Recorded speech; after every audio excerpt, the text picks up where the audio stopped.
Что вам важно услышать сейчас?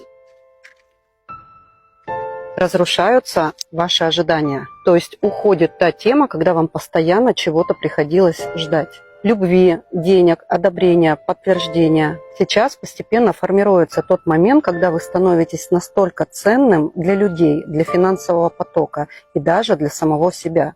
А почему это происходит? Потому что вас готовят к чему-то большему, к какому-то новому, очень ценному и очень долгожданному этапу. Так как в вашей жизни произошла череда разрушений, и вы очень достойно прошли этот период. И, кстати, этот этап вы проходили не одни, вам помогали ваши ангелы-хранители. И, кстати, помимо ожиданий, еще из вашей жизни уходит обман, которого было очень много, из-за которого долгое время вы не могли сдвинуться во что-то новое, так как не доверяли. А сейчас начинается движение. И смотрите, куда? Туз Пентаклей. То есть туда, где оправдаются все ваши надежды, где вы будете получать даже больше и лучше, чем вы запрашивали. И в течение от 3 до 6 месяцев вас ждет ряд счастливых событий, которые кардинальным образом изменят всю вашу жизнь.